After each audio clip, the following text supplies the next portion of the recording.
En mi cumpleaños número 64, me quedé paralizada mientras el vino corría por mi vestido de $3,000. Mi nuera sonrió con desdén y dijo: «Ahora se ve tan barata como realmente es». Su madre la miraba con orgullo. Mi hijo fingió no ver, pero ninguno de ellos sabía. Esa noche sería el punto de quiebre. Mi nombre es Leonor Villagrán, tengo 64 años. Y esa noche, frente a 80 personas que aplaudían minutos antes, sentí cómo el vino tinto bajaba lentamente por la seda italiana de mi vestido color marfil. Costó $58,000, pero en ese momento no pensaba en el dinero. Pensaba en las risitas ahogadas, en los murmullos, en el silencio cruel que siguió al accidente. Ingrid, mi nuera, sostenía la copa vacía con esa expresión que yo conocía tan bien, fingida inocencia. Sus ojos brillaban con algo que no era arrepentimiento, era triunfo. A su lado, Graciela, su madre, se llevó la mano a la boca como si estuviera horrorizada, pero yo vi la sonrisa que escondía detrás de sus dedos. Y Mateo, mi hijo, mi único hijo, el niño que cargué en brazos, que defendí de todo y de todos, estaba revisando su teléfono, como si nada estuviera pasando, como si su madre no estuviera siendo humillada en su propia fiesta de cumpleaños. El salón privado del restaurante azul cobalto, con sus candelabros de cristal y sus manteles bordados, se convirtió en un escenario de vergüenza. Podía sentir cada par de ojos sobre mí, algunos con lástima, otros con ese morbo que la gente siente ante la desgracia ajena. «Ay, suegrita, perdóname», dijo Ingrid con esa voz dulce que reservaba para las audiencias. «Qué torpe soy, te arruiné el vestido». Pero sus palabras siguientes las dijo más bajo, solo para mí, mientras se inclinaba a ayudarme con una servilleta. «Aunque seamos honestas, Leonor, ahora se ve tan barato como realmente eres». Algo se rompió dentro de mí en ese instante. No fue el corazón, fue algo peor. Fue la última hebra de ilusión que me mantenía creyendo que todo estaba bien, que mi familia me amaba, que yo todavía tenía un lugar en mi propia vida. Me quedé inmóvil, no porque fuera débil, sino porque finalmente, después de 5 años de humillaciones pequeñas, de desprecios disfrazados de consejos, de ser desplazada centímetro a centímetro de mi propio hogar, finalmente vi con claridad absoluta. Esto no fue un accidente, esto fue planeado. Y esa noche, manchada de vino y vergüenza, mientras todos volvían incómodos a sus conversaciones, yo tomé una decisión que cambiaría todo, pero nadie lo sabía todavía. Ni siquiera yo misma entendía hasta dónde estaba dispuesta a llegar. Porque lo que ellos no sabían era que esa noche no solo me arruinaron un vestido, me despertaron. Si esta historia te está tocando el corazón, suscríbete al canal para que sigas acompañándome en este relato. Porque lo que viene, nadie se lo esperaba. Pero antes de contarte cómo llegué a ese salón, cómo llegué a ser la mujer invisible en su propia fiesta, necesito que entiendas quién era yo antes de que Ingrid entrara en nuestras vidas como un huracán silencioso. Antes de que mi hijo se convirtiera en un extraño, antes de perderme a mí misma. Yo no siempre fui esta mujer que agacha la cabeza. Hubo un tiempo en que mi nombre significaba algo en esta ciudad. Leonor Villagrán, arquitecta. Diseñé el edificio Santander en Polanco, la Biblioteca Municipal de Coyoacán, el complejo residencial Torres del Valle que todos conocen por sus jardines verticales. Era 2013 cuando mi mundo se derrumbó. Ricardo, mi esposo, murió en un choque en la autopista México-Querétaro. Un tráiler perdió el control. Lluvia, neblina. Mi marido ya no regresó a casa. Mateo tenía 32 años. Acababa de conseguir un puesto en una empresa de tecnología. Yo tenía 52. Y de pronto, estábamos solos. 2 personas tratando de entender cómo seguir respirando cuando el centro de tu universo desaparece. Durante 1 año, apenas pude trabajar. Mateo venía cada tarde, me traía sopa, se sentaba conmigo en silencio. A veces llorábamos juntos, Otras veces, solo nos tomábamos de la mano viendo fotografías viejas. Él era mi ancla, y yo era la suya. Poco a poco, regresé a la vida. Tomé un proyecto pequeño, luego otro. Una firma internacional me ofreció liderar el diseño de un centro cultural en Barcelona. 3 años de contrato, buen salario, la oportunidad de mi carrera. Pero Mateo me miró con esos ojos que heredó de su padre y me dijo: «Mamá, te necesito cerca, por favor». Rechacé Barcelona. Compré un terreno hermoso en San Ángel, con jacarandas en la calle y vista a las montañas. Invertí mis ahorros, 4.200.000 pesos. Contraté al mejor arquitecto que conocía, yo misma, y diseñé una casa con 2 salas, una para mí, otra para Mateo y la familia que algún día tendría. Quería un hogar multigeneracional, como los de antes, donde las abuelas cocinan con las nueras, donde los nietos corren por el jardín mientras los adultos toman café en la terraza. Soñaba con eso mientras colocaba cada ladrillo, cada ventana, cada detalle. La casa quedó lista en 2015. Mateo se mudó conmigo. Fueron 2 años hermosos. Cocinábamos juntos los domingos. Él me ayudaba con mis planos. Yo lo escuchaba hablar de sus proyectos en la empresa. Teníamos nuestra rutina, nuestra paz. Hasta que en 2017, Mateo conoció a Ingrid Saldívar en una conferencia de negocios en Monterrey. Al principio, me pareció encantadora.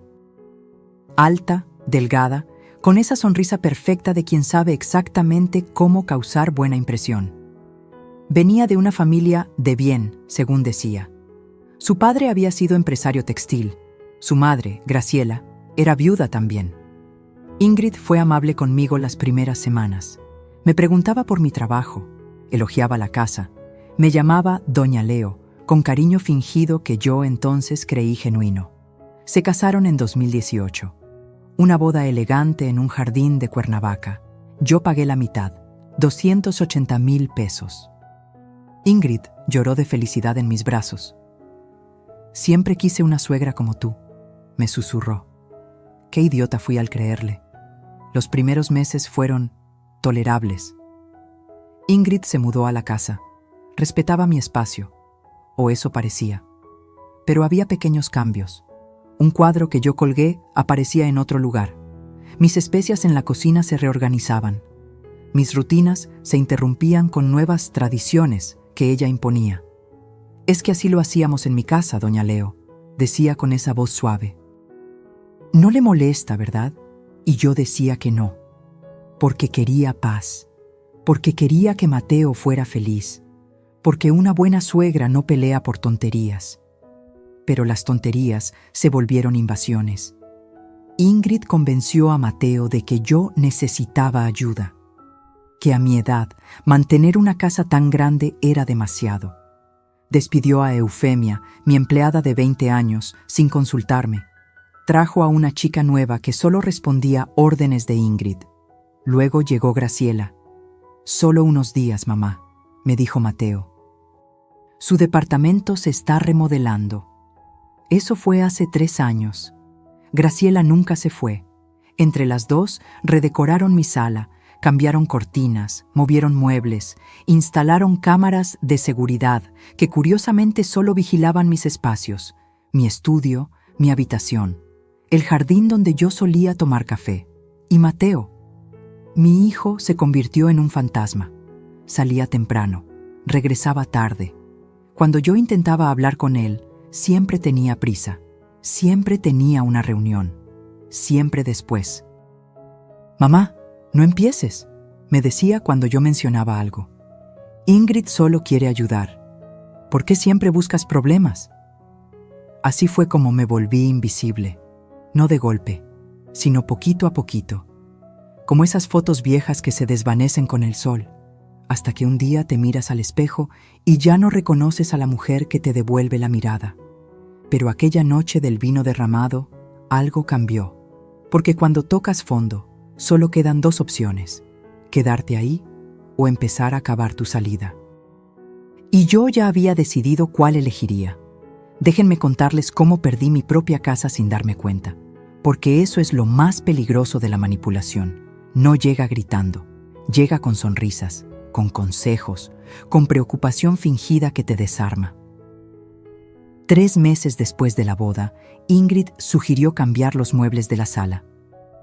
«Es que se ven tan viejitos, doña Leo. Usted merece algo más moderno». Mateo estuvo de acuerdo. Yo cedí. Después de todo, eran detalles sin importancia, o eso pensaba. Luego fue la cocina. Ingrid no soportaba mis ollas de barro, mis cazuelas heredadas de mi madre. Ocupan mucho espacio y son tan antiguas.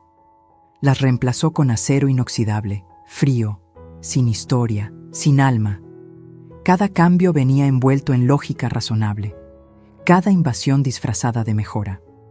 Pero el verdadero golpe llegó cuando despidió a Eufemia. Eufemia había trabajado conmigo desde que Mateo era adolescente.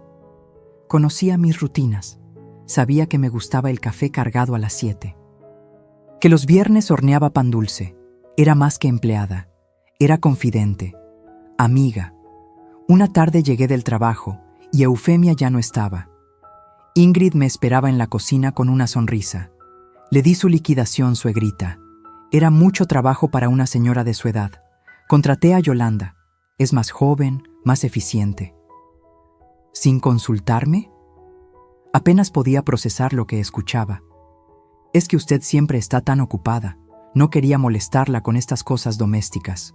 Mateo estuvo de acuerdo. Ahí estaba otra vez. Mateo estuvo de acuerdo, como si esa frase fuera un escudo que justificaba cualquier cosa. Llamé a Eufemia esa noche. Lloró al teléfono. Me dijo que Ingrid le había dado apenas lo mínimo de ley, que le prohibió despedirse de mí. Quise arreglarlo, pagarle más, traerla de vuelta. Pero Eufemia ya había aceptado otro trabajo. El daño estaba hecho. Yolanda, la nueva empleada, no me miraba a los ojos. Solo seguía instrucciones de Ingrid. Si yo pedía algo, primero consultaba con la señora Ingrid, como si yo fuera una invitada en mi propia casa. Entonces llegó Graciela. La madre de Ingrid apareció con 3 maletas. «Solo mientras remodelan mi departamento», dijeron. Eso fue en octubre de 2020. Estamos en 2023 y sigue aquí. Graciela se instaló en la habitación de invitados que yo diseñé para cuando vinieran amigos. La decoró a su gusto. Puso sus santos, sus veladoras, su olor a perfume barato que impregnaba todo el pasillo. Entre las dos, madre e hija, establecieron nuevas reglas. Ya no podía usar la sala después de las 9 de la noche porque Graciela veía sus telenovelas. Mi música les parecía demasiado ruidosa. Mis amigas ya no eran bienvenidas porque alteraban la paz del hogar. Un día regresé de una reunión con un cliente y encontré mi estudio reorganizado. Mis planos, mis bocetos de 30 años de carrera, estaban en cajas. Ingrid había convertido la mitad del espacio en un cuarto de yoga. «Es que casi nunca lo usas», suegrita, «y yo necesito un lugar para meditar». Sentí que me arrancaban un pedazo de alma. Ese estudio era mi refugio, el lugar donde Ricardo y yo pasábamos noches diseñando juntos, donde cada pared guardaba recuerdos. «Mateo», le dije esa noche, «esto no está bien, es mi espacio de trabajo». Él ni siquiera levantó la vista de su laptop. «Mamá, tienes toda la casa. ¿No puedes compartir un cuarto?» Ingrid solo busca estar saludable. Apóyala. Apóyala. Como si yo fuera el problema. Como si pedir respeto en mi propia casa fuera ser egoísta. Las cámaras de seguridad fueron la última gota antes del cumpleaños. Ingrid las instaló por protección, dijo. Había habido robos en el vecindario. Sonaba lógico. Pero las cámaras solo apuntaban a mis zonas, mi entrada, mi jardín, el pasillo hacia mi habitación. Ninguna en las áreas de Ingrid o Graciela. Cuando pregunté por qué, Ingrid sonrió. «Es que usted es mayor, doña Leo. Si le pasa algo, necesitamos saberlo. Es por su bien, por mi bien. Todo era por mi bien, mientras ellas controlaban cada centímetro de mi vida». Dejé de invitar amigas porque Ingrid siempre encontraba forma de incomodarlas. Dejé de cocinar porque Yolanda ya se encarga. Dejé de poner música porque molestaba. Dejé de existir en mi propio hogar. Y Mateo, mi hijo, se había convertido en un extraño que solo aparecía para comer, dormir y defender cada decisión de su esposa. Trabajaba hasta tarde. Los fines de semana tenía compromisos. Las pocas veces que intenté hablar a solas con él, Ingrid siempre interrumpía. Mi amor, te necesito aquí. Ya sabes cómo se pone tu mamá cuando se siente sola. Como si yo fuera una carga, un estorbo, una anciana problemática que necesitaba supervisión. Había días en que caminaba por mi propia casa y me sentía como un fantasma, invisible, silenciosa, sin voz ni voto, hasta aquella noche del cumpleaños. Cuando el vino corrió por mi vestido y las palabras de Ingrid me atravesaron como cuchillos. Cuando finalmente entendí que esto no era descuido, era plan, un plan para borrarme, para quedarse con todo, para eliminarme sin que nadie notara que yo alguna vez había estado viva.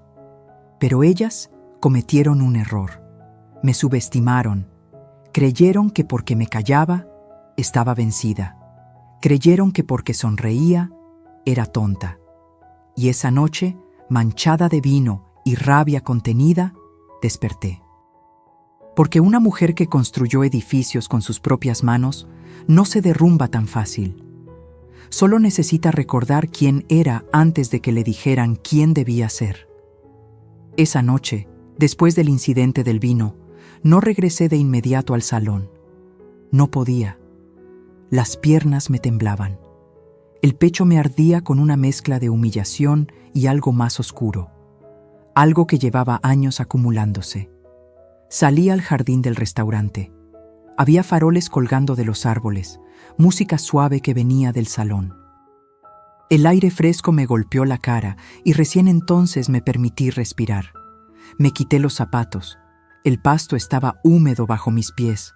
El vestido arruinado se pegaba a mi piel. 58,000 pesos convertidos en trapo manchado. Pero ya no me importaba el vestido. Me importaba el veneno en la sonrisa de Ingrid, la complicidad en los ojos de Graciela, el silencio cobarde de mi hijo. Me senté en una banca escondida entre los arbustos. Necesitaba unos minutos antes de volver a fingir que todo estaba bien. Antes de sonreír y agradecer por una fiesta que se había convertido en mi funeral público. Entonces las escuché. Voces femeninas que venían del baño exterior, cerca de donde yo estaba. La ventana estaba entreabierta. Reconocí esas risas inmediatamente. ¿Viste su cara? La voz de Ingrid rebosaba satisfacción. Pensé que se iba a poner a llorar ahí mismo. «Te pasaste, hija». Era Graciela, pero no sonaba molesta. Sonaba orgullosa. Aunque te digo, lo del vestido fue brillante. $3,000 tirados a la basura. Necesitaba que se viera exactamente como es, una vieja ridícula jugando a ser importante. Mi corazón se detuvo. No fue accidente, lo sabía, pero escucharlo confirmado era otra cosa. ¿Y Mateo?, preguntó Graciela. Mateo hace lo que yo digo. Ya lo tienes que saber, mamá. Ingrid se rió. Le digo que su madre está delicada, que necesita protección, y él firma lo que sea. ¿Ya está todo listo para el fideicomiso? Fideicomiso. Esa palabra me atravesó como una bala. Casi, respondió Ingrid. El abogado de Mateo ya preparó los documentos. Solo falta que la vieja firme. Le diremos que es para proteger su patrimonio en caso de que pierda facultades mentales, que es normal a su edad. ¿Y va a firmar? Claro que va a firmar.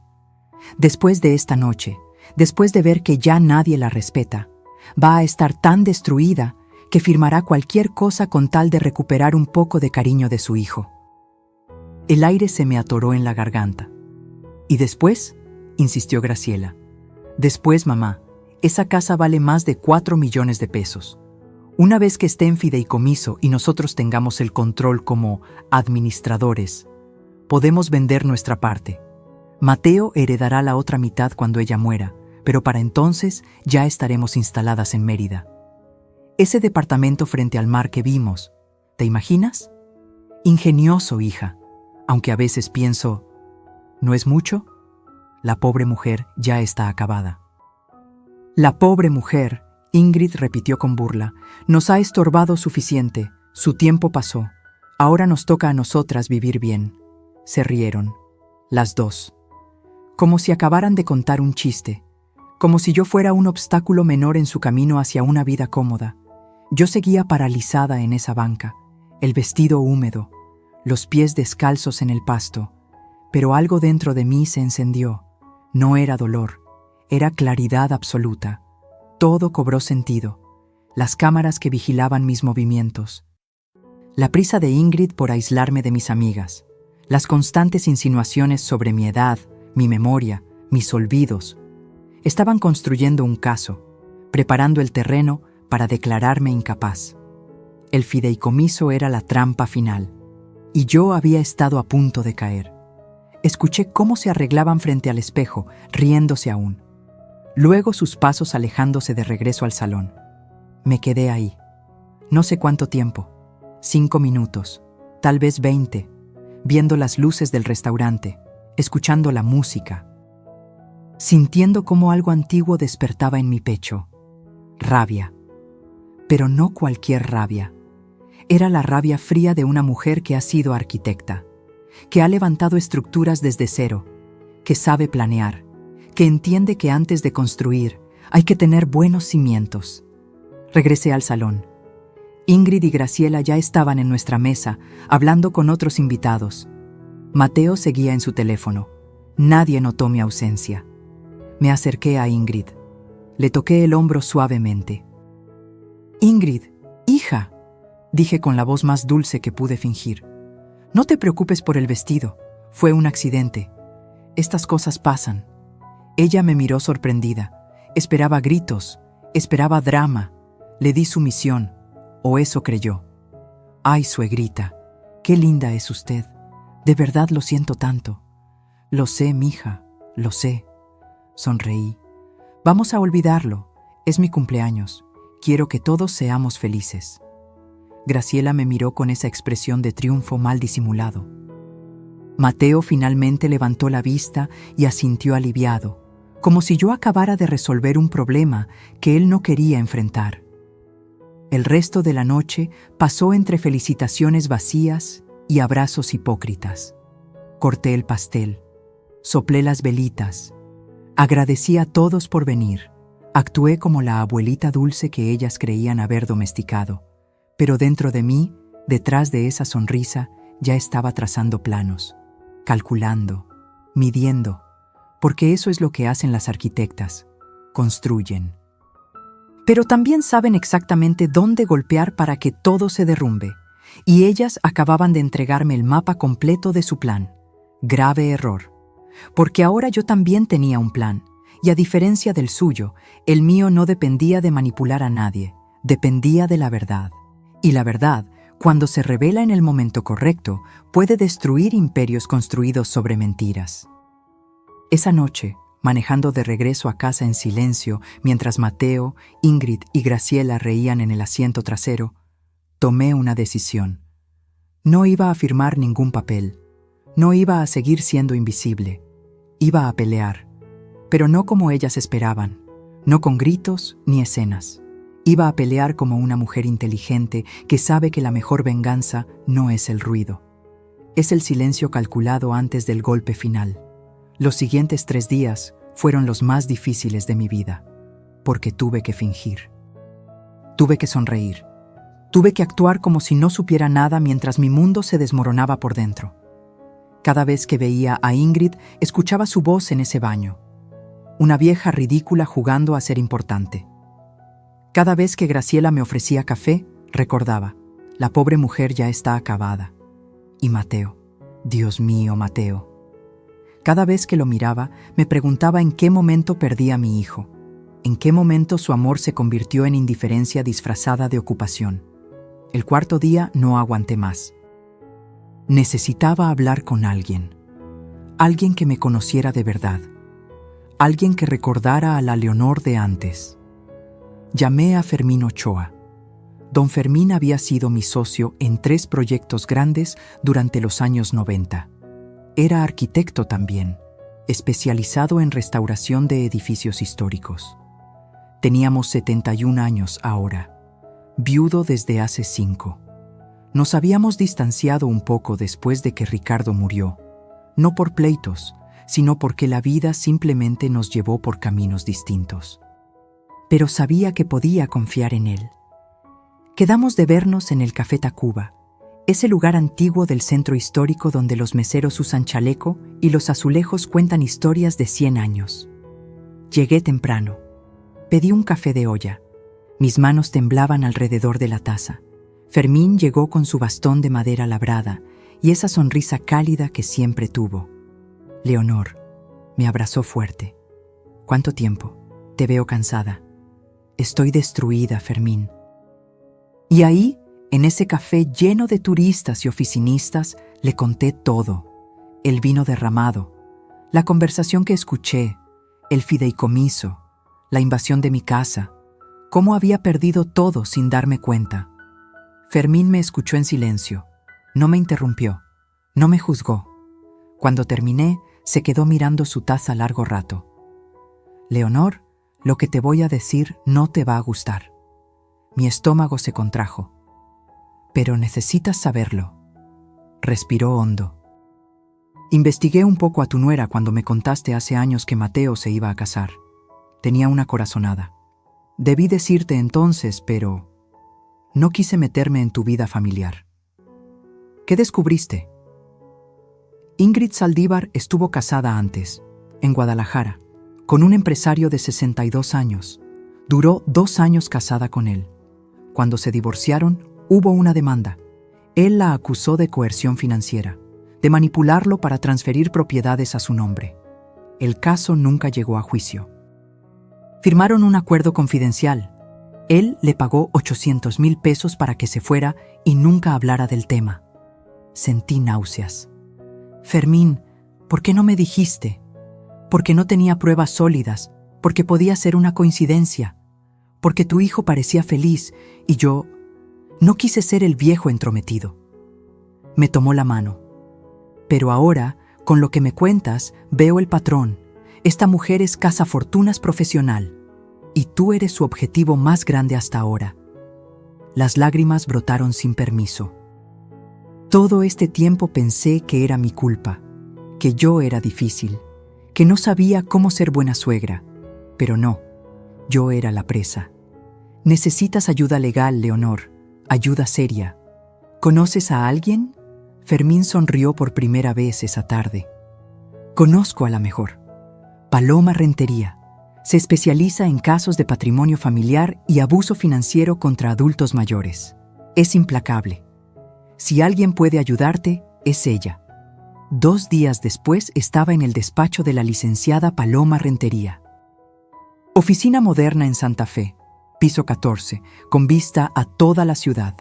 Paloma tenía unos 45 años, cabello corto, traje sastre color vino y unos ojos que te atravesaban cuando hablaba. Señora Villagrán, cuénteme todo, y quiero decir todo. Cada detalle cuenta. Le mostré documentos, estados de cuenta bancarios que logré imprimir en secreto, escrituras de la casa. Le conté sobre las cámaras, sobre Eufemia, sobre el fideicomiso que querían hacerme firmar. Paloma iba tomando notas.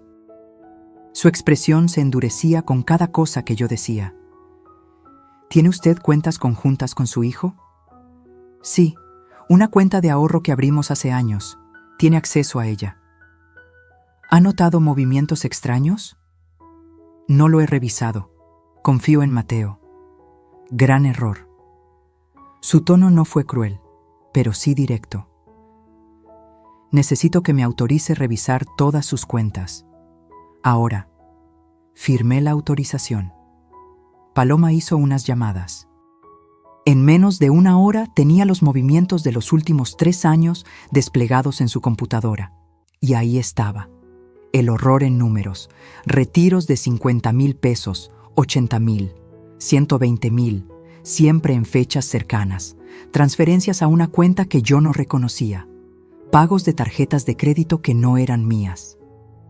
Señora Villagrán, en los últimos 2 años han salido de su cuenta conjunta casi 890,000 pesos. ¿Autorizó usted estos movimientos? No, yo ni siquiera sabía. Esto es malversación.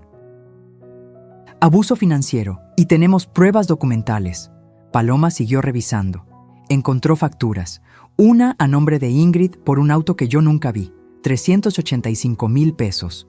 Otra por un viaje de negocios a Cancún, 95,000 pesos. Compras en tiendas departamentales, joyas, ropa. Todo pagado con mi dinero, sin mi conocimiento. Además, continuó Paloma, si intentan hacerla firmar un fideicomiso alegando incapacidad mental, necesitamos contraatacar. ¿Tiene usted algún problema cognitivo real? Ninguno. Mi médico puede confirmarlo. Perfecto. Necesito que vaya con un neuropsicólogo, que le hagan pruebas completas. Así tendremos documentación de que usted está en plenas facultades mentales. Eso destroza cualquier intento de declararla incapaz. ¿Y qué hacemos con el dinero robado? Demanda civil. Vamos a recuperar cada peso, pero eso lleva tiempo. Paloma se inclinó hacia adelante.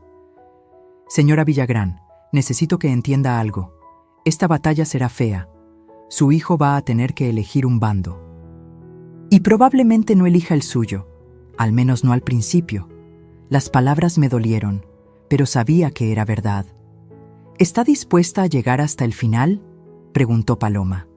Pensé en el vino derramado, en las risas crueles, en mi casa invadida, en mi hijo convertido en extraño, en años de humillación silenciosa.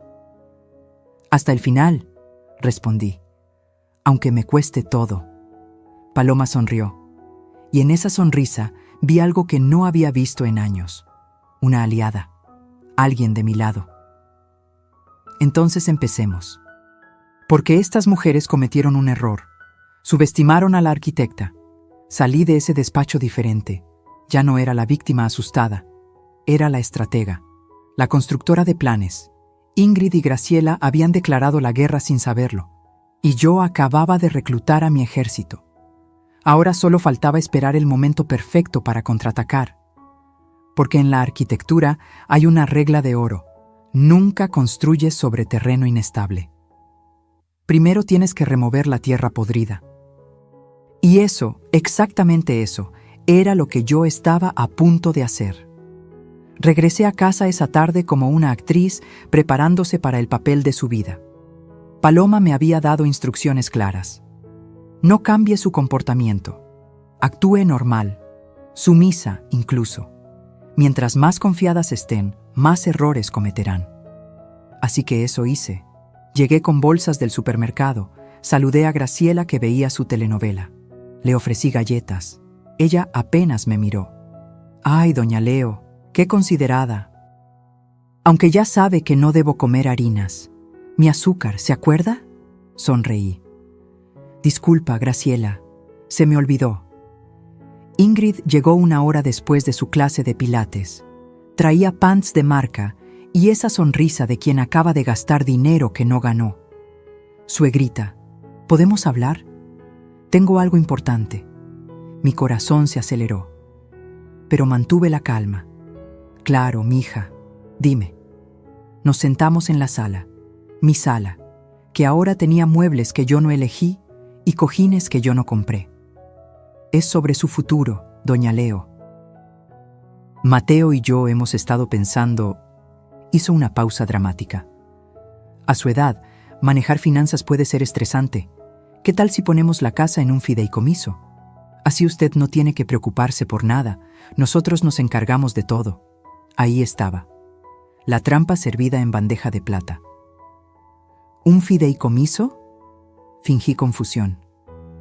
No entiendo muy bien esas cosas legales. Exacto, por eso es perfecto. Ingrid se inclinó, tomando mi mano con esa falsedad que ya conocía tan bien. Es para protegerla. Imagínese que alguien intenta estafarla. O que usted, sin querer, firma algo que no debe. Con el fideicomiso, nosotros vigilamos que nadie se aproveche de usted. Quería arrancarle la mano.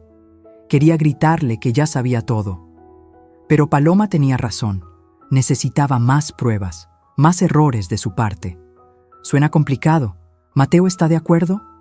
Fue idea de él, suegrita. Está muy preocupado por usted. Mentira. Todo era mentira. Pero asentí como la viejita ingenua que ella creía que era. Déjame pensarlo, mija. Es una decisión grande. Vi el destello de frustración en sus ojos, pero lo disimuló rápido. Claro, claro. Tómese su tiempo, aunque el notario ya preparó todo. Solo falta su firma. Ya tenían todo listo. ¡Qué eficientes! Los siguientes días fueron tortura psicológica. Pero yo también tenía mis armas. Seguí el consejo de Paloma y contraté un técnico de confianza. Instalamos cámaras ocultas en lugares estratégicos. En mi estudio, donde Ingrid seguía entrando sin permiso. En la cocina, en la sala. También coloqué una grabadora diminuta en mi bolso. La llevaba siempre conmigo. Y empecé a documentar todo. Cada desprecio, cada humillación, cada invasión. Una tarde, Ingrid entró a mi recámara sin tocar. Yo estaba cambiándome. No le importó. Ay, perdón, suegrita. Es que necesito ese collar que me prestó. ¿Dónde lo guarda? Yo no te presté ningún collar, Ingrid. Claro que sí. El de perlas. ¿Ya se le olvidó? Me quedé helada.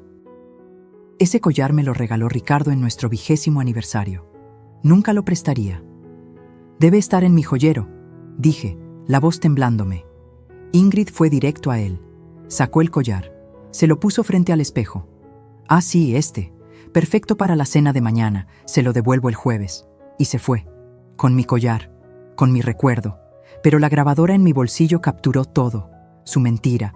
Su robo disfrazado de préstamo. Otra noche, escuché voces en el estudio de Ricardo.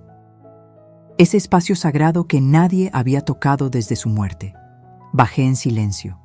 La puerta estaba entreabierta. Ingrid estaba fotografiando documentos con su celular, papeles del escritorio, archivos viejos. Buscaba algo. ¿Qué haces? Mi voz salió más firme de lo que pretendía. Se volteó, sin vergüenza, sin disculpas. Solo ordenando, suegrita, este cuarto es un desastre. Ya es hora de que lo dejemos ir, ¿no cree? Ricardo ya no está. Aferrarse al pasado no es sano. Cada palabra era una puñalada. Este cuarto se queda como está. Ay, doña Leo. Su tono cambió. Se volvió frío, filoso. Usted ya no decide esas cosas. Este es el hogar de Mateo ahora. Y mío. Es hora de que acepte su lugar. ¿Mi lugar? Sí. Como invitada. Como la abuelita que vive aquí por nuestra generosidad. Se acercó a mí. Porque seamos honestas, Leonor. Usted ya no es dueña de nada. Solo que aún no lo ha entendido. Me miró con tanto desprecio que sentí el aire abandonar mis pulmones. Esta casa ya no es suya. Este espacio ya no es suyo. Su tiempo pasó. Ahora nos toca a nosotros. Y mientras más rápido lo acepte, menos doloroso será. Salió del estudio dejándome ahí, temblando de rabia y dolor. Pero lo que Ingrid no sabía era que la cámara oculta en el librero había grabado cada palabra, cada gesto, cada amenaza. Seguí juntando evidencia. Paloma me enseñó a revisar mis cuentas. Descubrimos más cargos. Una laptop de 35,000 pesos. Tratamientos de belleza por 48,000. Muebles para un departamento que yo no conocía, 127,000 pesos. Están preparando su nido, me dijo Paloma. Ya tienen otro lugar. Solo esperan desplumarla completamente antes de irse. También descubrí algo sobre Graciela. Paloma contrató un investigador privado. Resultó que la madre de Ingrid tenía deudas de juego, casinos en línea, apuestas deportivas. Debía 320,000 pesos a prestamistas. Por eso vivía en mi casa. No porque su departamento estuviera en remodelación, porque no tenía departamento. Lo había perdido 6 meses antes de mudarse temporalmente conmigo. Todo era mentira. Cada palabra, cada sonrisa, cada suegrita envenenado. Pero yo seguía actuando. Preparé café, limpié aunque Yolanda estuviera ahí. Sonreí en las cenas. Pregunté cómo les fue en el día, y ellas, confiadas, bajaron la guardia. Una noche las escuché en el jardín. Graciela fumaba. Ingrid tomaba vino. Yo estaba en mi habitación, pero la ventana daba justo ahí, y la grabadora estaba encendida. ¿Cuánto crees que tarde en firmar?, preguntó Graciela. Poco, ya la tengo donde quiero. Está asustada, sola. Cada día la veo más pequeña, más vencida. ¿Y si se niega? No se va a negar. Le diremos que si no firma, Mateo va a pensar que no confía en él. Eso la destrozará. Firmará. Y en cuanto tengamos el control, vendemos. Ya tengo 2 compradores interesados. La casa vale fácil 4,5 millones ahorita. Dividimos y nos vamos. ¿Y Mateo? Mateo hace lo que yo digo. Siempre lo ha hecho. Se rió. Es tan fácil manipular a los hombres cuando creen que están tomando las decisiones. Ojalá se caiga por las escaleras y resuelva el problema más rápido. Graciela rió también. Esa frase, esa maldita frase quedó grabada en audio perfecto. Al día siguiente llamé a Paloma. Ya tengo todo, le dije. Cada palabra, cada mentira, cada amenaza. Perfecto. Entonces es hora. ¿Está lista, señora Villagrán? Miré por la ventana. Vi a Ingrid en el jardín, regando plantas que yo sembré, en tierra que yo pagué, en un hogar que yo construí. Lista, respondí. Que empiece el juego de verdad. Porque ya había jugado a ser invisible. Ya había jugado a ser débil. Ahora iba a jugar con mis propias reglas. Y en este juego yo conocía cada rincón del tablero, porque yo lo había diseñado. Pasaron 2 semanas más de simulación. 2 semanas donde cada día me costaba más mantener la máscara. Pero Paloma insistía. Necesitamos que ellas se sientan completamente seguras, que cometan el error definitivo. Y lo cometieron. Fue un martes por la noche. Mateo llegó temprano del trabajo, cosa rara. Me pidió que nos sentáramos a hablar. Ingrid y Graciela también estaban ahí, como buitres esperando su festín. Mamá, necesitamos hablar sobre tu futuro. Mi hijo ni siquiera me miraba a los ojos. Tenía papeles en las manos, documentos legales. ¿Mi futuro? Mantuve el tono suave, inocente. Ingrid y yo hemos notado cosas preocupantes. Hizo una pausa. Olvidas conversaciones, repites preguntas. El otro día dejaste la estufa prendida. Mentira, nunca dejé la estufa prendida, pero no dije nada. Mamá, no es tu culpa, es la edad, le pasa a todos, pero tenemos que protegerte, proteger tu patrimonio. Ingrid se acercó, puso los papeles sobre la mesa. Es el fideicomiso del que hablamos, suegrita. Ya está todo listo, solo necesitamos su firma. Es por su bien. Para que nadie se aproveche de usted. La ironía me quemaba la garganta. Pero yo me siento bien, no he olvidado nada. Mamá, así empieza. Mateo finalmente me miró. Mira, yo me encargo de todo. Tú solo vive tranquila, sin preocupaciones. ¿No es eso lo que quieres? Lo que yo quería era recuperar a mi hijo. Pero ese hombre sentado frente a mí era un extraño. Necesito tiempo para pensarlo. Ya tuviste tiempo. La voz de Ingrid cambió, se endureció. Llevamos semanas hablando de esto. ¿Por qué te resistes tanto? ¿No confías en tu propio hijo? Ahí estaba, la manipulación directa. Claro que confío en Mateo. Entonces firma. Déjame revisar los documentos con calma. Mañana les doy respuesta. Vi la furia destellar en los ojos de Ingrid, pero se contuvo. Como quiera, doña Leo, pero esto no puede esperar más. Esa noche no dormí. Sabía que el momento se acercaba, que ya no podía seguir posponiendo. Al día siguiente, Mateo salió temprano. Ingrid y Graciela fueron al spa. Yo aproveché para llamar a Paloma. Ya me presionaron para firmar. No puedo seguir evitándolo. Perfecto. Es hora de actuar. ¿Puede estar en mi oficina mañana a las 4 de la tarde? ¿Para qué? Para la reunión definitiva. Invite a Mateo, Ingrid y Graciela. Dígales que va a firmar, que quiere hacerlo con un notario presente para que todo sea legal. Yo me encargo del resto. ¿Está segura? Señora Villagrán, usted contrató a la mejor. Confíe en mí. Al llegar a casa, les di la noticia. Ingrid casi brinca de felicidad. ¡Ay, suegrita! Sabía que iba a entender. Mañana a las 4 entonces. En el despacho de la licenciada que maneja estos temas. Sí, quiero que Mateo esté ahí. Y ustedes también. Es importante para mí que mi familia esté presente. Por supuesto. Somos una familia, ¿no? Ingrid me abrazó. Olía a perfume caro, comprado con mi dinero. Esa noche me senté sola en el estudio de Ricardo. Toqué sus libros, sus planos viejos. Las fotografías de nosotros jóvenes, soñando edificios. Perdóname, amor, susurré. Perdóname por dejar que esto llegara tan lejos, por ser tan ciega. Pero mañana voy a pelear. Por nosotros, por lo que construimos. La mañana del miércoles fue eterna. Ingrid y Graciela estaban eufóricas, hablaban de viajes, de planes, de la casa en Mérida que ya casi podían tocar. Mateo llegó a las 3. Tenía ojeras, se veía cansado. Parte de mí todavía quería salvarlo. Pero sabía que eso solo dependía de él. Llegamos al despacho de Paloma a las 4 en punto.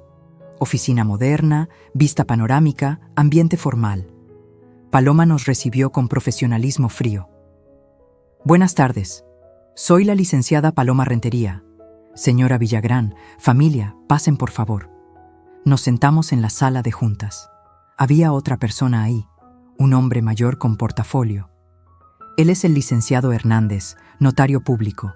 Está aquí para dar fe de lo que se firme hoy. Ingrid sonrió. Graciela también. Mateo solo asentía, ansioso por terminar con esto. Paloma puso un folder sobre la mesa. Antes de proceder con cualquier firma, necesito aclarar algunos puntos legales. Señora Villagrán, ¿usted solicitó la creación de este fideicomiso? No, me lo propusieron. ¿Se siente usted con facultades mentales completas? Completamente. ¿Ha sido evaluada recientemente? Saqué de mi bolsa los documentos que el neuropsicólogo me entregó 3 días antes. Evaluación completa.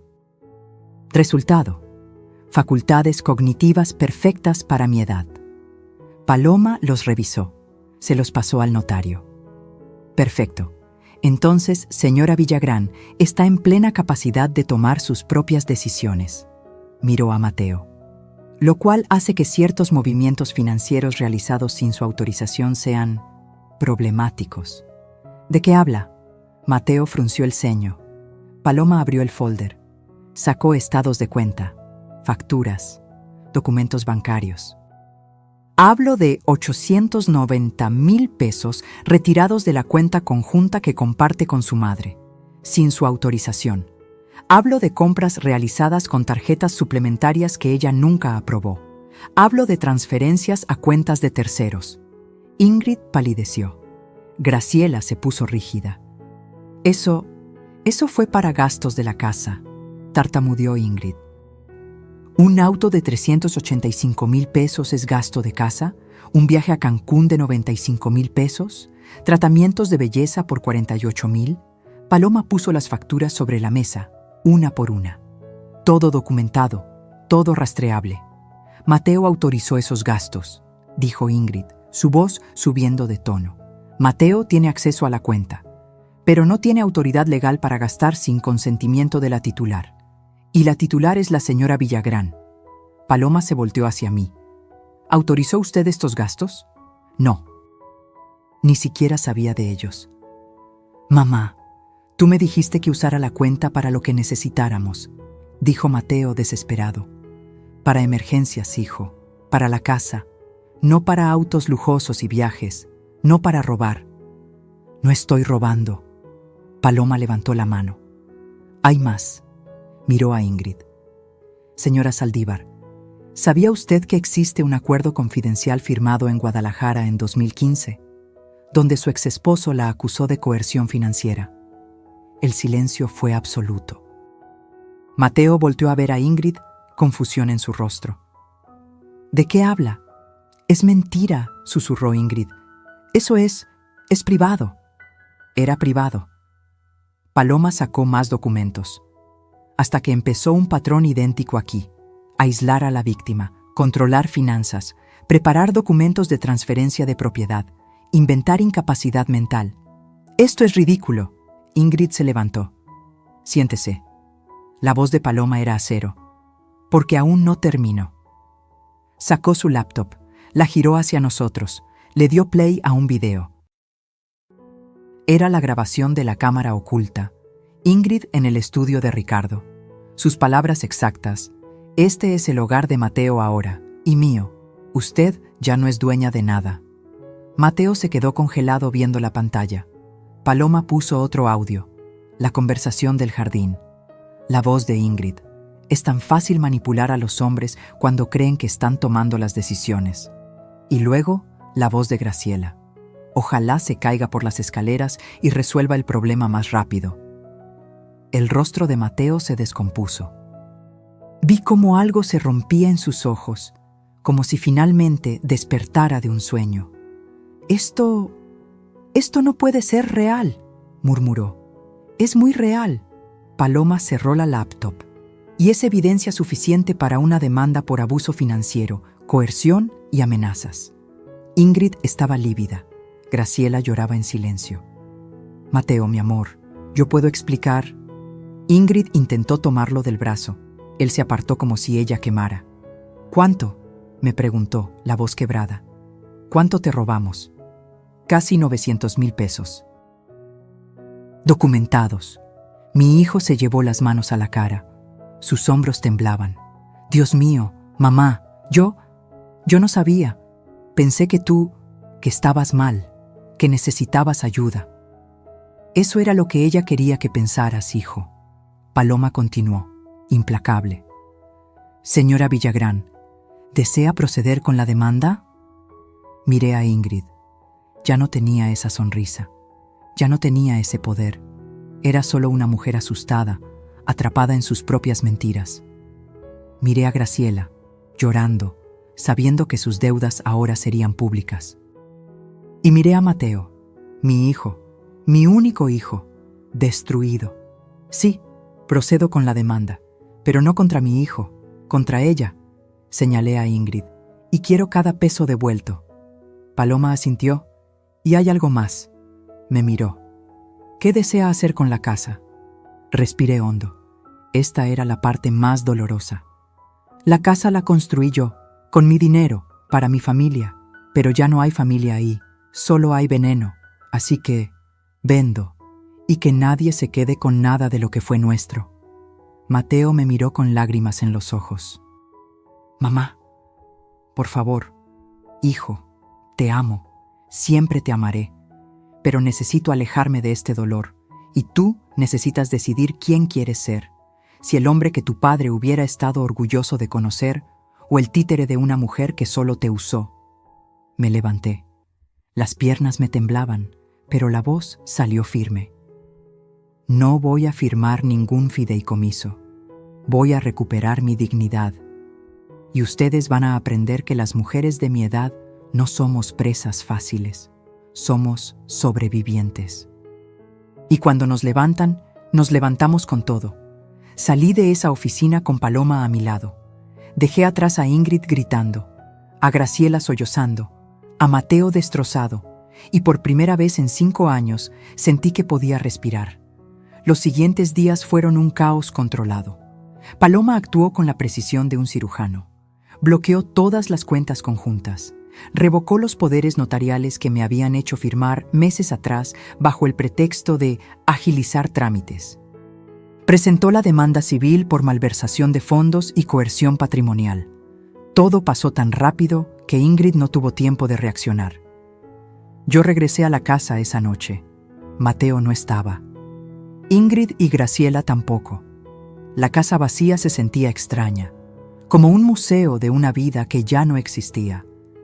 Me senté en la cocina, preparé café, el mismo café que Eufemia hacía antes, y lloré. Lloré por todo lo perdido, por mi hijo, por los años desperdiciados, por la familia que nunca fue. Pero también lloré de alivio, porque finalmente había dicho basta. Mateo llegó cerca de medianoche. Se veía destrozado, ojos rojos, ropa arrugada. Se sentó frente a mí sin decir palabra. El silencio duró minutos eternos.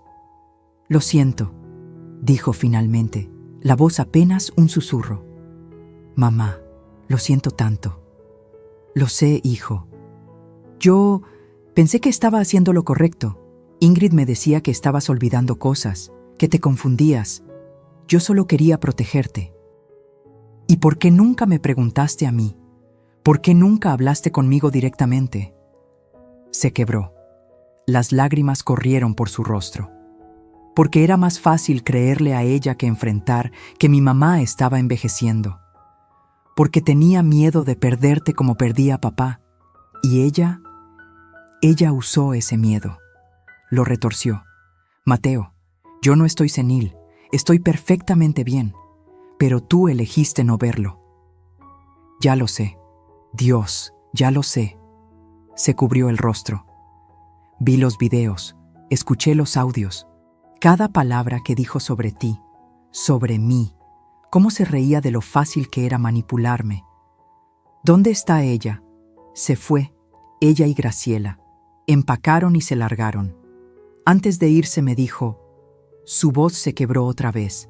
Me dijo que era un mediocre, que tú tenías razón sobre mí, que era un idiota útil. Me dolió verlo así, pero también sabía que ese dolor era necesario. Era el precio de despertar. «¿Y ahora qué vas a hacer?» «No lo sé». Me miró. «¿Me perdonarás algún día?» La pregunta pesaba toneladas. «Mateo, te amo, eres mi hijo y siempre lo serás. Pero perdonar no significa olvidar, y definitivamente no significa que las cosas vuelvan a ser como antes. Lo entiendo. Necesito espacio, necesito sanar, y tú necesitas trabajar en ti mismo, en entender cómo llegaste hasta aquí. ¿Por qué dejaste que esto pasara?» «Voy a empezar terapia. Ya hice la cita». Asentí. Era un comienzo. «La casa se vende, Mateo. Esa decisión no cambia». «Lo sé. Y está bien. Tienes razón. Este lugar ya no es un hogar. Es un campo de batalla». Pasamos el resto de la noche en silencio. A veces llorando, a veces simplemente sentados, uno frente al otro, procesando los escombros de lo que alguna vez fuimos. 3 semanas después, Paloma me llamó a su oficina. «Tengo noticias. Ingrid intentó falsificar su firma en documentos de venta de la propiedad. El notario que contrató se dio cuenta y lo reportó. Ahora enfrenta cargos por intento de fraude». «¿Cargos penales?» «Sí, y la demanda civil avanza. Hemos logrado rastrear exactamente a dónde fue cada peso. Tenemos un caso sólido. Van a tener que devolver todo». «¿Y Graciela?» «Sus deudas salieron a la luz. Los prestamistas ya la están persiguiendo. Perdió su círculo social completo. Nadie quiere saber de ella. Era justicia, pero se sentía vacía. Porque la justicia no devuelve el tiempo perdido. No borra las heridas. ¿Y qué pasa conmigo ahora?» Paloma sonrió. «Ahora, señora Villagrán, usted reconstruye, en sus propios términos». La casa se vendió 2 meses después en 4.380.000 pesos. Buen precio. Familia joven con niños. Me dio algo de paz saber que ese espacio volvería a tener risas genuinas. De ese dinero, Mateo no pidió nada. Firmó la renuncia a cualquier reclamación. «Es tuyo, mamá. Siempre lo fue». Recuperamos 890.000 pesos de lo robado.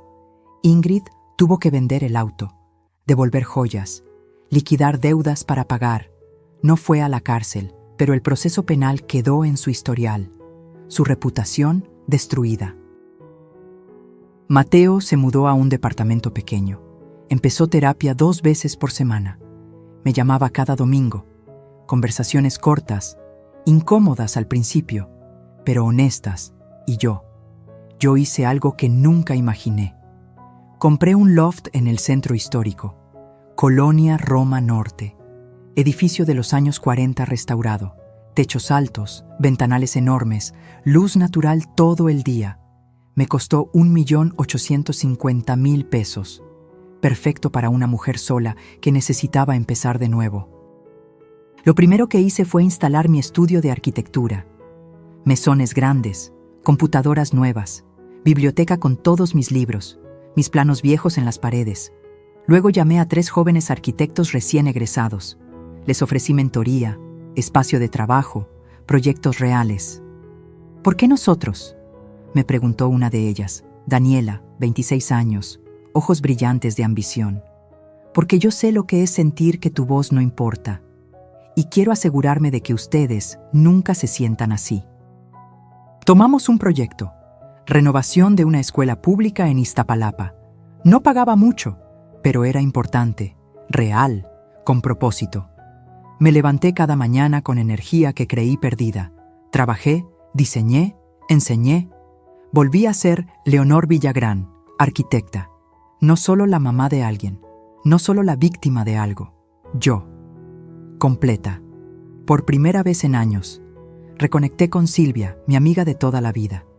Esa que Ingrid había logrado alejar con sus manipulaciones. Nos vimos en un café. Lloramos, reímos. Contamos historias. Te extrañé tanto, me dijo, pero sabía que tenías que encontrar tu camino sola. Pues ya lo encontré, y tiene vista al ángel de la independencia. Fermín también se volvió parte de mi nueva rutina. Cafés los miércoles, exposiciones los sábados. No era romance, era compañía genuina, conversaciones sin agenda oculta, sin manipulación. Solo 2 personas mayores disfrutando de la vida que les quedaba. Un domingo, 6 meses después de la venta, Mateo vino a visitarme. Traía flores, girasoles, mis favoritos. Había olvidado que le gustaban. El lugar está hermoso, mamá. Gracias, hijo. Recorrimos el loft. Le mostré mis proyectos. Me contó de su terapia, de cómo estaba aprendiendo a poner límites, a reconocer manipulación, a no tener miedo de estar solo. ¿Crees que algún día podamos, no sé, ser familia otra vez?, preguntó, la voz cargada de esperanza frágil. Me senté frente a él. Lo miré realmente. Vi al hombre que era, no al niño que fue. Mateo, somos familia, siempre lo seremos, pero la familia que éramos ya no existe. Murió junto con la confianza.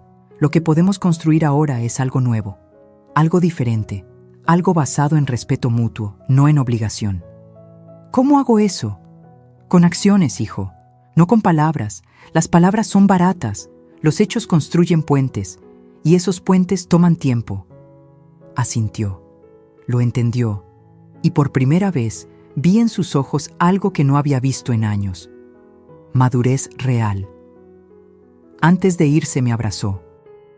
Fuerte, como cuando era niño y tenía pesadillas. Te amo, mamá, y voy a pasarme el resto de mi vida demostrándote que merezco tu perdón. No necesitas mi perdón, hijo, necesitas el tuyo propio. Lo vi salir, caminar por la calle, perderse entre la gente del centro, y respiré, profundo, libre. Esa noche me senté en mi terraza. El sol se ocultaba detrás de los edificios. La ciudad brillaba con luces naranjas. Tenía un café en las manos, música suave en el fondo.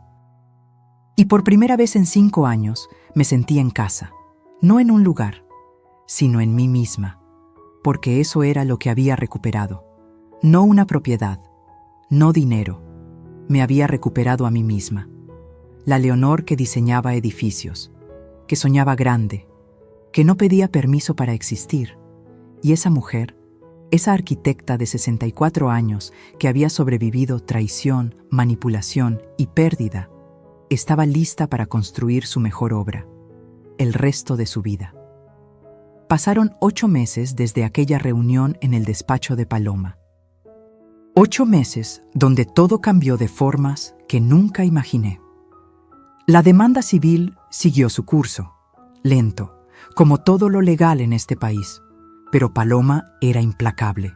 Cada audiencia, cada presentación de pruebas, era un golpe más contra el castillo de mentiras que Ingrid había construido. En la tercera audiencia, el juez revisó las grabaciones. Vi cómo su expresión cambiaba al escuchar aquella frase. Ojalá se caiga por las escaleras y resuelva el problema más rápido. Esto no es solo malversación, dijo el juez. Esto es premeditación de daño. Esto roza lo criminal. Ingrid intentó defenderse. Contrató un abogado caro. Argumentó que las grabaciones eran ilegales, que yo la había provocado, que todo era un malentendido entre familia. Pero las pruebas eran abrumadoras. Estados de cuenta, facturas, correos electrónicos donde le daba instrucciones a Mateo sobre cómo convencer a tu madre de que ya no puede manejar sus finanzas. Mensajes de texto con Graciela planeando la venta de la casa. Todo documentado, todo irrefutable. El proceso de divorcio de Mateo fue rápido, sin hijos de por medio, sin bienes compartidos reales. Ingrid pidió pensión alimenticia. El juez se la negó. Usted tiene capacidad de trabajar, señora, y francamente, su conducta en este caso no amerita ningún tipo de compensación. Vi a Ingrid salir de esa sala. Ya no era la mujer elegante de sonrisa calculada. Traía el cabello sin arreglar. Ropa normal, sin marcas, ojeras profundas. La máscara había caído completamente. Por un momento, solo un momento, sentí lástima, pero luego recordé sus palabras. Recordé cada humillación, cada mentira, y la lástima se evaporó. Graciela fue el caso más triste. Sus deudas la alcanzaron. Los prestamistas demandaron. Tuvo que declararse en quiebra. Su círculo social, esas amigas con las que jugaba cartas y presumía de su hija exitosa, le dieron la espalda.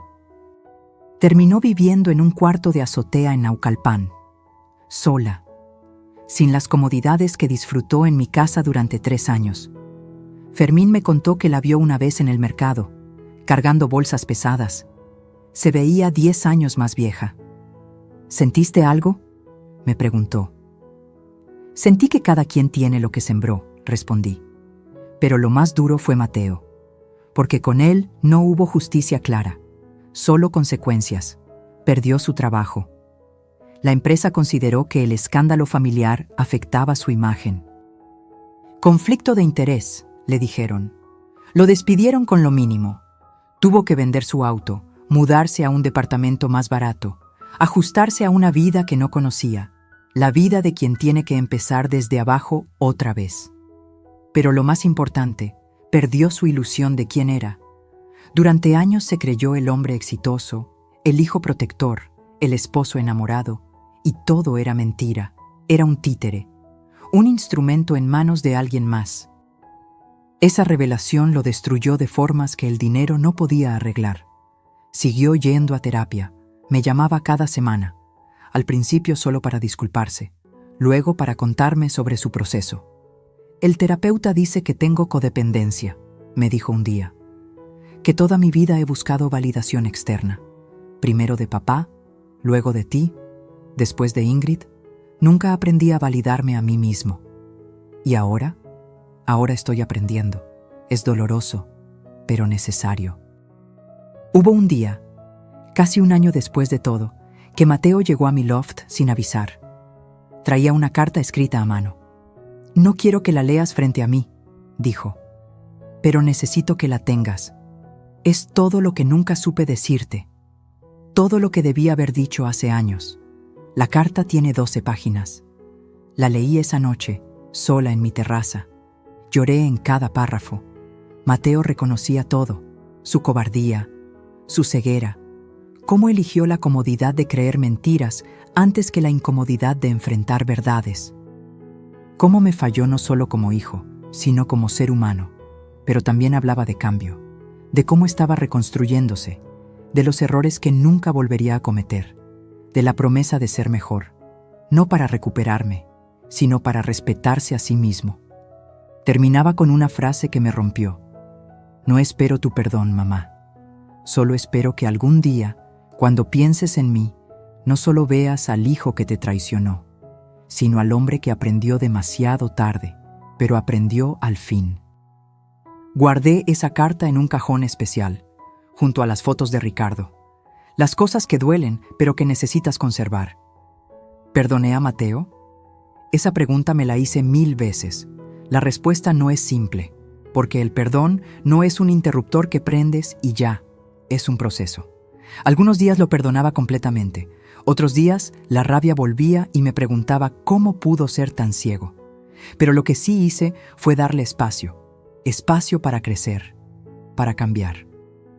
Para demostrar con hechos, no con palabras, que era diferente. Y lentamente, muy lentamente, algo se reconstruyó entre nosotros. No la relación de antes.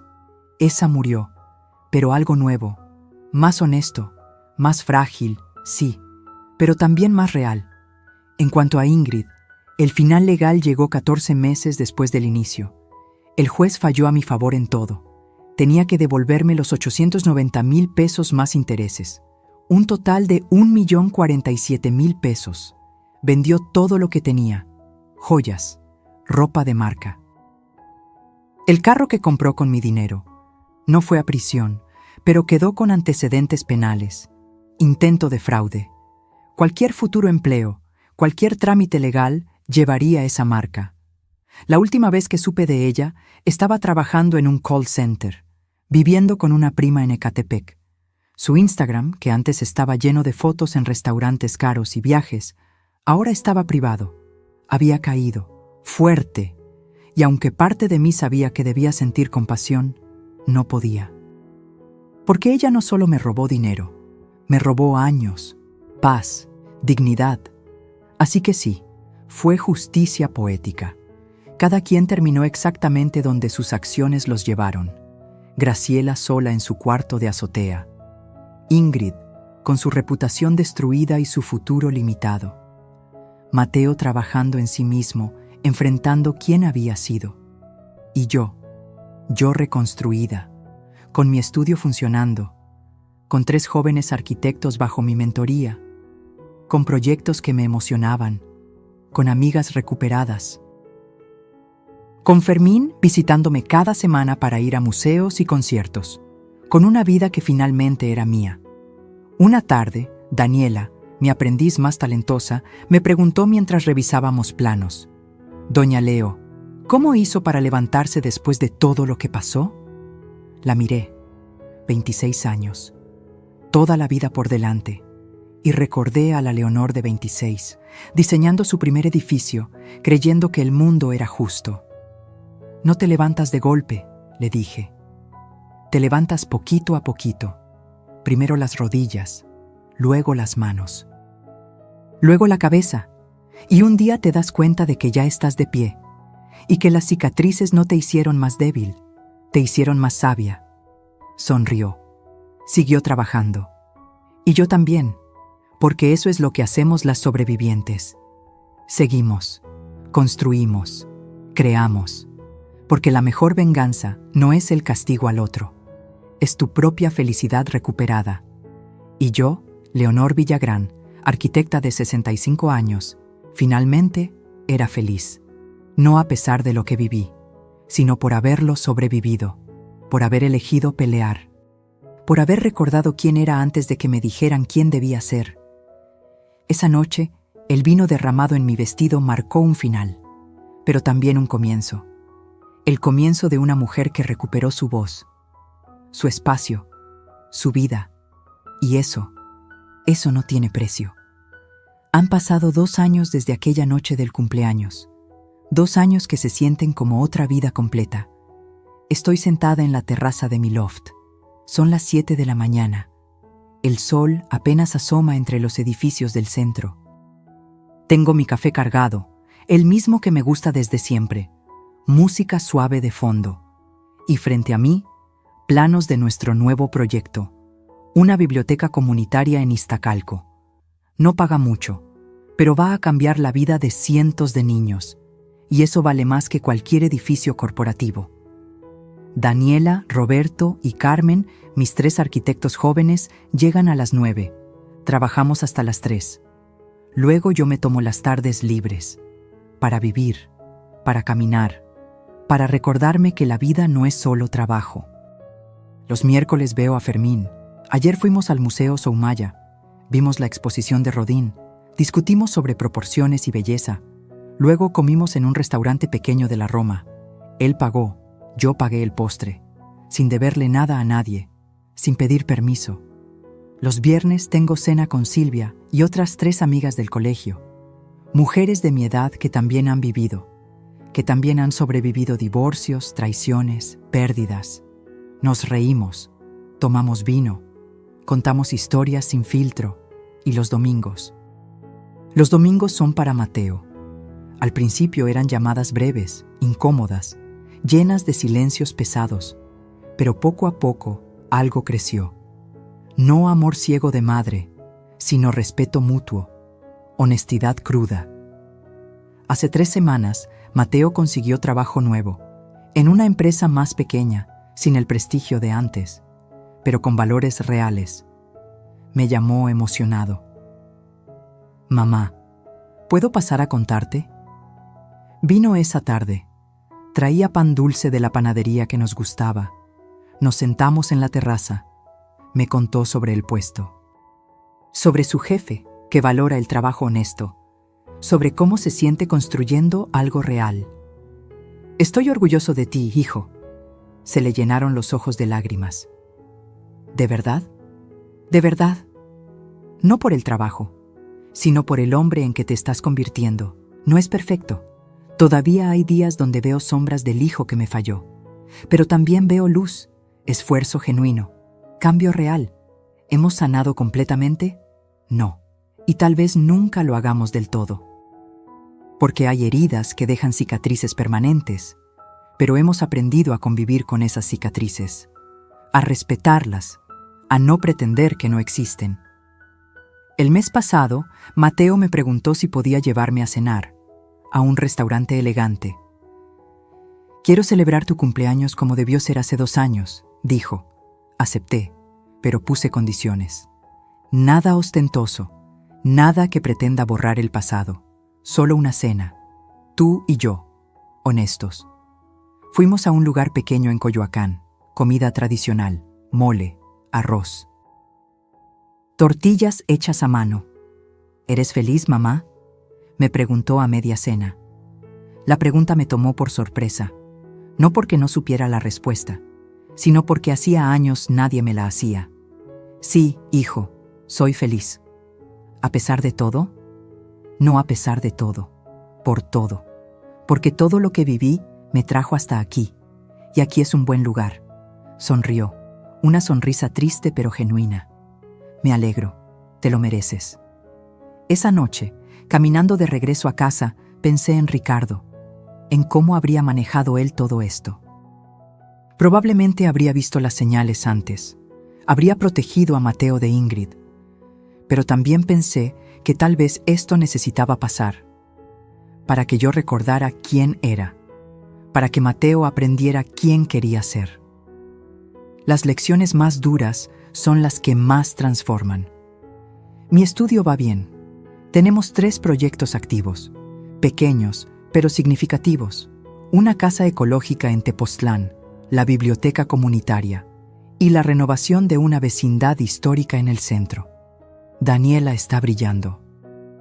Roberto encontró su voz en el diseño sustentable. Carmen descubrió que su pasión es la accesibilidad universal.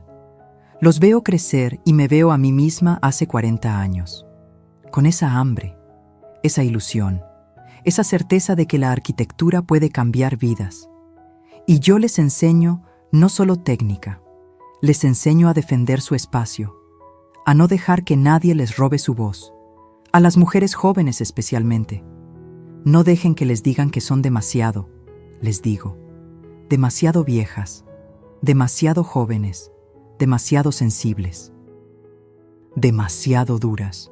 Ustedes son exactamente lo que necesitan ser. Una tarde, después de una junta difícil con un cliente que no quería escuchar ideas de una señora mayor, Daniela me vio defender nuestro diseño con argumentos sólidos hasta que el cliente cedió. ¿Cómo hace eso?, me preguntó después. ¿Cómo no se intimida? Porque ya no tengo nada que probar. Ya no busco aprobación, solo busco hacer buen trabajo. Y cuando sabes tu valor, nadie puede quitártelo. Hace un mes recibí una llamada inesperada. Era el director de la Facultad de Arquitectura de la UNAM. Señora Villagrán, estamos organizando un ciclo de conferencias sobre mujeres arquitectas pioneras. Nos encantaría que participara. Acepté. Di la conferencia hace 2 semanas. Auditorio lleno. Estudiantes jóvenes, ojos brillantes, listos para cambiar el mundo. Les conté mi historia. No solo los edificios que diseñé, también lo que viví. La pérdida, la traición, la reconstrucción. Pensé que a los 64 años mi vida había terminado, les dije. Pero resulta que apenas estaba comenzando la parte más interesante. Al final, una chica de unos 20 años se me acercó. Tenía lágrimas en los ojos. Mi abuela está pasando por algo similar. Con su familia. Se siente acabada. ¿Puedo mostrarle esta conferencia? Por favor.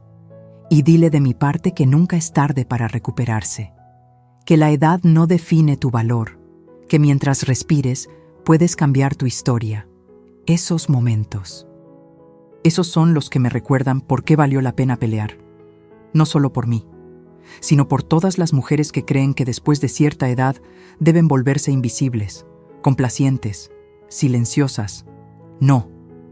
1000 veces no. Esta mañana, mientras preparaba mi café, me vi en el espejo. Tengo 65 años, canas que ya no tiño, arrugas que cuentan historias, manos que construyeron edificios y ahora construyen sueños nuevos. Y me gustó lo que vi. No la Leonor perfecta, no la madre abnegada, no la víctima destruida, sino la Leonor completa, con todas sus facetas, sus cicatrices, sus victorias. La mujer que perdió casi todo y se reconstruyó desde los cimientos. Suena el timbre. Es Fermín. Hoy vamos a ver una exposición de arquitectura japonesa. ¿Lista para la aventura?, pregunta con esa sonrisa cálida. Siempre, respondo. Y es verdad, estoy lista, no solo para hoy, sino para todos los días que vienen. Porque aprendí algo fundamental en estos 2 años. La vida no termina cuando los demás deciden que ya no eres relevante. La vida comienza cuando tú decides que sí lo eres. A los 65 años no terminé mi historia. La reescribí con mi propia letra, con mis propias reglas, con mi propia dignidad. Y esta versión, esta Leonor, renacida de las cenizas de la humillación, es la mejor que he sido. No porque sea perfecta, sino porque es auténticamente mía. Salgo de mi loft. El sol brilla sobre la ciudad. Hay ruido, movimiento, vida. Y yo formo parte de ella, no como espectadora, sino como protagonista. Porque eso es lo que somos las mujeres que sobrevivimos, protagonistas de nuestras propias historias. Y mi historia, lejos de terminar aquella noche del vino derramado, apenas estaba comenzando su capítulo más hermoso. El capítulo donde yo elegí, donde yo construí, donde yo florecí. A los 65 años, sin pedir permiso, sin disculparme por existir, simplemente siendo, completa, libre, viva. Y eso es lo que significa realmente renacer. El timbre de mi loft suena un domingo por la tarde. No espero a nadie. Fermín está de viaje visitando a su hija en Monterrey. Mis amigas confirmaron para el viernes. Los chicos del estudio no trabajan domingos. Abro la puerta y mi corazón se detiene un segundo. Es Mateo. Pero no trae flores ni regalos. Trae algo diferente en las manos. Un sobre manila grueso. Y en su rostro hay una expresión que no le había visto. Determinación mezclada con miedo. Mamá, ¿puedo pasar? Necesito mostrarte algo. Claro, hijo. Se sienta en la sala. No en el sillón donde siempre se sienta, sino en el borde, como quien está a punto de saltar. Pone el sobre en la mesa de centro. He estado trabajando en esto los últimos 6 meses, con mi terapeuta, solo, sin presión de nadie. Abre el sobre, saca papeles, muchos papeles. Esto es un plan de restitución. Su voz tiembla ligeramente. No solo el dinero que ya devolvimos por orden del juez, sino todo. Cada peso que gasté de más, cada decisión que tomé sin consultarte, cada momento en que debí defenderte y no lo hice. Me muestra hojas con números, cálculos detallados, fechas, montos. Son 340,000 pesos adicionales, gastos que yo autoricé, cenas, viajes, cosas que creí normales pero que salían de tu cuenta. Lo voy a pagar todo. Me tomará 3 años con mi salario actual, pero lo voy a hacer. Las lágrimas amenazan con salir, pero las contengo. Mateo, el juez no ordenó eso. Ya cumpliste legalmente. No se trata de lo legal, mamá. Se trata de lo correcto. Me mira directo a los ojos por primera vez en mucho tiempo. Pasé 1 año en terapia aprendiendo la diferencia. Lo legal es lo mínimo. Lo correcto es lo que te deja dormir en paz. Hay algo más en el sobre. Lo saca con manos temblorosas. Y esto es lo más difícil. Es una carta, pero no para mí. Es para el Colegio de Arquitectos de México. Les pedí que te nominaran para el reconocimiento a la trayectoria. Les conté sobre tus edificios, tus proyectos, tu mentoría, todo lo que has hecho que yo nunca supe valorar. Mi garganta se cierra. Hijo, todavía no termino. Saca un cuaderno. Este es mi diario de terapia. Quiero que lo leas. Todo, las partes feas, donde reconozco mi codependencia, mi cobardía, cómo dejé que me manipularan porque era más fácil que pensar por mí mismo. Pone el cuaderno en mis manos. No espero que esto cambie nada entre nosotros. No espero que me perdones más rápido. Solo necesito que sepas que estoy haciendo el trabajo real, no para recuperarte, sino para ser el hombre que papá hubiera querido que fuera. Silencio. Largo, pesado, pero no incómodo. ¿Puedo decir algo ahora? Pregunto suavemente. Asiente, los ojos vidriosos. No necesito que me pagues cada peso, Mateo. No necesito gestos grandes. Lo que necesito es exactamente lo que estás haciendo. Honestidad, trabajo personal, cambio real. Pero quiero hacerlo. Necesito hacerlo. Entonces acepto, pero con una condición. ¿Cuál? Que ese dinero, cuando lo juntes, lo uses para terapia, para seguir trabajando en ti, porque esa es la mejor restitución que puedes hacerme. Un hijo sano, un hijo íntegro, se quiebra, completamente.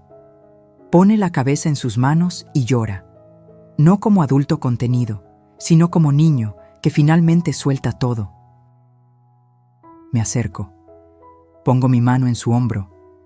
No lo abrazo, todavía no, pero lo acompaño en su llanto, porque eso es lo que somos ahora, no madre salvadora e hijo perdido, sino 2 adultos aprendiendo a relacionarse desde la verdad, desde el respeto, desde el trabajo difícil de reconstruir lo roto.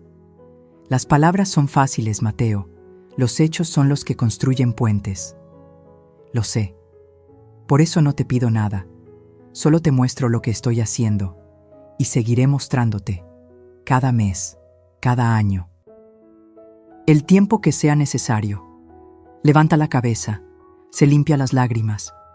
¿Sigues viniendo a cenar los domingos? Pregunto. Si me lo permites. Te lo permito, pero ahora traes el postre y me cuentas algo verdadero de tu semana, no lo bonito, lo real. Sonríe. Una sonrisa pequeña pero genuina. Trato hecho. Antes de irse, se detiene en la puerta. Mamá, gracias. ¿Por qué? Por no rendirte conmigo, por poner límites, por obligarme a crecer aunque doliera. Porque si me hubieras perdonado fácil, si hubieras dejado que todo siguiera igual, yo nunca habría cambiado. Seguiría siendo ese hombre débil que dejó que abusaran de su madre. Los límites no son castigo, hijo. Son amor. El amor verdadero protege, y a veces proteger significa decir no. Asiente. Se va. Me quedo sola con el sobre Manila. El plan de restitución. El diario. La carta al colegio de arquitectos. Leo el diario esa noche. No todo. Solo fragmentos. Veo su dolor, su vergüenza, su trabajo real para entender cómo llegó a ser quien fue. Y por primera vez en 2 años siento algo que creí perdido. Esperanza. No de que todo vuelva a ser como antes, sino de que podamos construir algo nuevo, algo mejor, algo basado en verdad y no en fantasía. 3 semanas después recibo un correo del Colegio de Arquitectos. Me nominaron. No solo por mi trayectoria profesional, sino por mi trabajo de mentoría con jóvenes arquitectos. Lloro leyendo ese correo, no de tristeza, de alegría pura. Porque alguien vio, alguien valoró. La ceremonia es en 2 meses. Me invitan a llevar acompañantes. Invito a Fermín, a Silvia, a Daniela, Roberto y Carmen. Y sí, invito a Mateo. ¿Estás segura?, me pregunta cuando lo llamo. Segura, eres mi hijo, y quiero que veas lo que construí cuando finalmente dejé de hacerme pequeña para que otros se sintieran grandes. El día de la ceremonia me pongo un vestido color vino, elegante pero cómodo, tacones que puedo caminar. Cabello suelto con mis canas plateadas brillando bajo las luces. Mateo llega temprano a recogerme. Trae traje. Se ve bien, pero más importante, se ve en paz. En el auto me dice: estoy orgulloso de ti, mamá. Siempre debí estarlo, pero estaba demasiado ocupado pretendiendo ser alguien que no era para ver quién eras tú realmente. Gracias, hijo. Eso significa mucho. La ceremonia es hermosa. Dan el reconocimiento. Hablo frente a cientos de personas. Cuento mi historia. No solo los edificios. También la caída y el renacimiento. A todas las mujeres aquí presentes, digo en mi discurso final, especialmente a las que sienten que su mejor época ya pasó.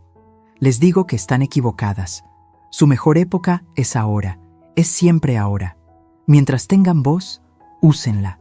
Mientras tengan fuerza, luchen. Mientras tengan vida, vivan.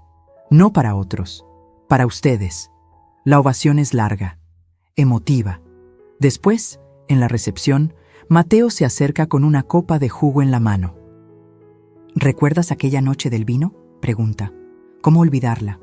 Pensé que ese era tu final, tu momento más bajo, pero resulta que era tu comienzo, tu despertar. A veces los finales son comienzos disfrazados. ¿Crees que algún día podamos...? No termina la pregunta. ¿Ser familia otra vez? Ya somos familia, Mateo. Solo que ahora es una familia real, con límites, con respeto, con verdad. Y eso es mejor que la fantasía que teníamos antes. Sonríe, brindamos, con jugo, no con vino. Porque algunos símbolos necesitan reescribirse. Esa noche regreso a mi loft, cansada pero feliz. Pongo el reconocimiento en el librero, al lado de las fotos de Ricardo, al lado de los planos de mi primer edificio, y miro todo lo que he construido. No solo estructuras de concreto, sino una vida. Mi vida, una vida que casi pierdo, pero que recuperé con uñas y dientes, con llanto y trabajo, con límites y dignidad. Me siento en mi terraza, la ciudad brilla abajo, millones de luces, millones de historias. Y la mía, mi historia, es una de resiliencia, de transformación, de una mujer que se negó a ser invisible. Pienso en todas las mujeres que están pasando por lo que yo pasé, sintiendo que no valen, que su tiempo terminó, que deben conformarse con las migajas de respeto que otros les dan. Y quiero gritarles: no, ustedes valen, ustedes importan, ustedes merecen dignidad, y nunca, jamás, es tarde para reclamarla, porque yo lo hice. A los 64 años, cuando el mundo me decía que ya era tarde, yo decidí que apenas estaba empezando. Y tenía razón. La vida no termina cuando los demás deciden que ya no eres útil. La vida comienza cuando tú decides que eres invaluable. Cierro los ojos, respiro hondo, sonrío, porque la verdadera riqueza no está en lo que posees, está en lo que no permites que te quiten. Y yo recuperé lo más valioso, mi dignidad, mi voz, mi vida, y eso nadie me lo volverá a arrebatar. Si esta historia tocó tu corazón, déjame saber en los comentarios de dónde nos estás viendo. Cuéntame si alguna vez tuviste que poner límites difíciles para recuperar tu paz. Dale like si crees que la dignidad no tiene edad y suscríbete para seguir acompañándome en más historias de vida como esta. Porque todas las historias que compartimos aquí tienen algo en común. Nos recuerdan que mientras respiremos, podemos reescribir nuestro final. Fin.